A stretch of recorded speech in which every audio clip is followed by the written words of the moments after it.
Hello everyone. तो हम सभी जानते हैं कि अब केवल 5 महीने का टाइम बचा हुआ है हमारे पास में जेईई मेंस 2019 का जो जनवरी में एग्ज़ाम है। तो इस वीडियो में हम बात करने वाले हैं कि इन 5 मंथ में हम क्या स्ट्रेटेजी यूज़ करें कि जो जेईई मेंस 2019 जनवरी में हम ज़्यादा से ज़्यादा मार्क्स ला पाएँ। किस तरीके से पढ़ें कि जो हमने अभी तक पिछले 1 साल 1.5 साल 2 साल से मेहनत करी है उसका हम मैक्सिमम प्रॉफिट ले पाए, मैक्सिमम यूटिलाइज कर पाए। तो इस वीडियो में हम बात करने वाले हैं कि इन बचे हुए जो 5 महीने हैं उनमें आपको किन किन चीज़ों का ध्यान रखना है और क्या क्या चीज़ें करनी है। तो चलिए स्टार्ट करते हैं। तो देखिए, ज़्यादा टाइम नहीं लेते हुए मैं आपको सिंपल सी बात बोलूं कि बचे 5 महीने में, 5 महीने बहुत बड़ा टाइम है। आप सब कुछ चेंज कर सकते हैं इन 5 महीनों में, लेकिन उसे चेंज करने के लिए आपको कुछ चीज़ों का ध्यान रखना पड़ेगा कि यार देखिए, अभी आप कुछ नए टॉपिक पढ़ रहे होंगे, कुछ पुराने टॉपिक आपके हो चुके होंगे। तो आप जब रिवाइज कर रहे हैं और आप जो नया सीख रहे हैं, तो पुराने पोर्शन का रिवीजन करना और जो नया आप सीख रहे हैं, इन दोनों के बीच में बैलेंस बना के चलना बचे हुए 5 महीने में सबसे ज़्यादा जरूरी है। अगर हम ये बैलेंस बना के नहीं चल पाएंगे तो ऑब्वियसली हम अच्छा स्कोर नहीं कर सकते हैं जनवरी के एग्जाम में। तो आपको किसके बीच में, जो आप पढ़ चुके हो उसको रिवाइज कर रहे हो, उसके बीच में आपको बैलेंस बना के चलना है। एक और बात, जब आप पढ़ रहे हैं तो जैसे आपका कुछ, हमें पता है कि किसी भी चैप्टर में हमारा एक स्ट्रांग पोर्शन होता है और एक वीक पोर्शन होता है। तो जो आपका स्ट्रांग पोर्शन है, देखिए मेंस में हमें पता है 360 में से 180 200 220 ये लाना भी बड़ी बात है। तो मीन्स 50% मार्क्स लाना भी बड़ी बात है। तो जो आपका स्ट्रांग पोर्शन है, उस वीक पोर्शन के चक्कर में ऐसा नहीं हो कि आप स्ट्रांग पोर्शन को टाइम नहीं दें। तो आपको अपने स्ट्रांग पोर्शन को भी रिवाइज करते टाइम प्रॉपर टाइम देना है। हाँ, लेकिन वीक पोर्शन को, अभी हमारे पास 5 महीने का टाइम है, 25 दिन का टाइम नहीं है कि हम यार वीक वाले हैं उन्हें भी रहने देते हैं। तो 5 महीने का टाइम है, तो जो आपकी वीकनेस है उनको समझिए, क्या वीकनेस है उन पे काम करिए, उन्हें ऑप्टिमाइज करिए कि यार वो वीकनेस नहीं रहे, वो क्वेश्चन हम सॉल्व कर पाए। इस तरीके से आपको अपनी स्ट्रेटेजी बनानी है कि जो आपके जैसे वीक सब्जेक्ट रह गए, जैसे आपने देखा कि मैकेनिज्म में यार मेरा एनएलएम वीक रह गया है, तो क्या करो, एनएलएम उठाओ, उसे कुछ क्वेश्चन लगाओ, उसे अच्छा करने की कोशिश करो, कॉन्सेप्ट समझो, दोस्तों से पूछो, टीचर से हेल्प लो। अभी 5 महीने हैं, टाइम है, हम कर सकते हैं। 25 दिन जब बचे होंगे तब मैं ये बोलूंगा कि यार ठीक है, जो वीकनेस है उसे करो साइड में, जो स्ट्रांग पोर्शन है केवल अब उस पे गेम है, उसी पे खेलते हैं।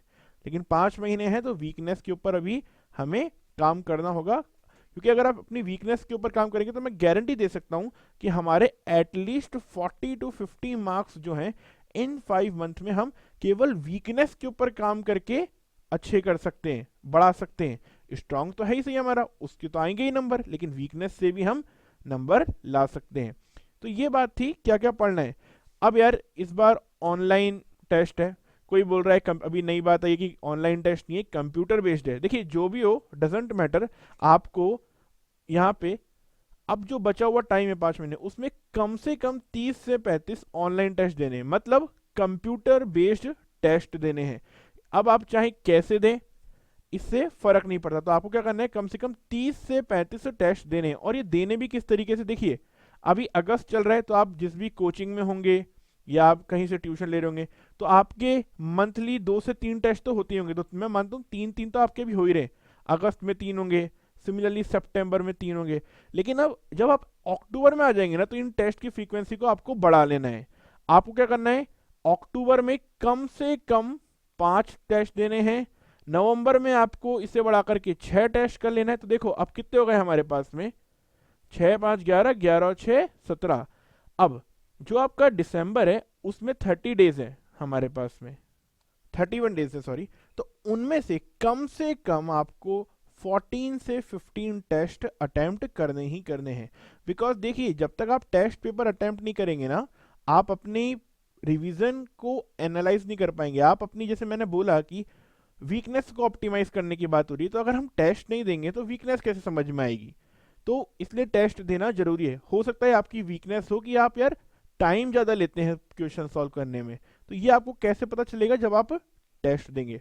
हो सकता है आप कैलकुलेशन करते हुए सिली मिस्टेक्स करते हो, तो वो आपको कब पता चलेगा, जब आप टेस्ट देंगे, जब आपके ऊपर प्रेशर आएगा, आपको मार्क्स लाने की टेंशन होगी, क्योंकि हमें पता है एग्जाम में हमारे ऊपर टेंशन होता है क्योंकि हमें मार्क्स लाने होते हैं, तो इसलिए टेस्ट देना सबसे ज़्यादा जरूरी है। तो कम से कम 30 to 35 ऑनलाइन टेस्ट का आप टारगेट लेके चलिए। ये मैं मिनिमम क्राइटेरिया में रखा है मैंने 30 to 35।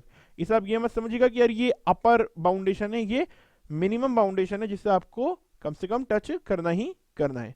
अब बात मैंने करी यहाँ पे रिवीजन की भी, जैसे हम जो पहले पढ़ चुके हैं उसे कैसे रिवाइज करना है।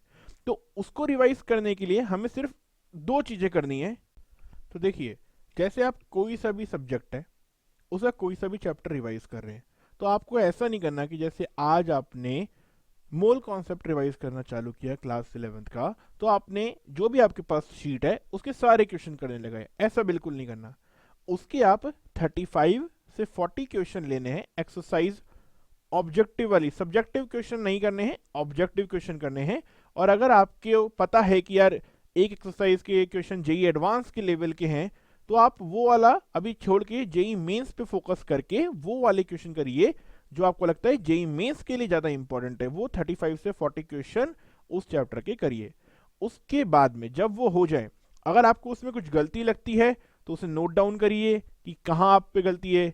देखिए, नोट डाउन आपके वीक पॉइंट्स कि उसमें क्या वीक पॉइंट थे, आपको कौन सा कॉन्सेप्ट नहीं आता था, कहाँ पे कमी थी, तभी तो आप उसको ऑप्टिमाइज कर पाएंगे, तभी आप उसे सुधार पाएंगे। अब ये तो वही नॉर्मल शीट के क्वेश्चन की बात। जैसे ही शीट हो उस चैप्टर को पूरा करने के लिए उसके प्रीवियस 10 ईयर 15 ईयर के 10 से 15 साल बहुत है, इससे ज़्यादा की जरूरत नहीं है।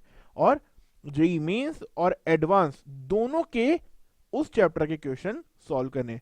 मार्केट में आपको ऐसी बहुत सारी बुक मिल जाएंगी जिसमें आपको 10 से 15 साल के जेईई मेंस और एडवांस दोनों के क्वेश्चन मिल जाएंगे बाय चैप्टर, तो आप उन्हें ले लीजिए और सिर्फ शीट से 35 से 40 क्वेश्चन करने हैं और उसके बाद उन्हें करना है। दैट्स इट, एक चैप्टर के लिए इतना टाइम करना है। ऐसा नहीं करने बैठे कि मोल कॉन्सेप्ट के आज एक ही दिन में बैठ करके 350 क्वेश्चन लगा रहे हैं बैठ करके। पहली बात तो इतने लग नहीं सकते हैं, 3-4 दिन लगाए मोल कॉन्सेप्ट में जबकि इतनी जरूरत नहीं थी। 35 से 40 क्वेश्चन करो, क्योंकि हम बाद में क्या करने वाले हैं, हमने पहले ही बात करी, हम बाद में अपना पूरा का पूरा फोकस किस करने वाले हैं, टेस्ट सीरीज पे। और टेस्ट सीरीज में हमें सारे क्वेश्चन मिलेंगे और टेस्ट सीरीज ही हमें बताएगी कि हमारी परफॉर्मेंस किस लेवल की है।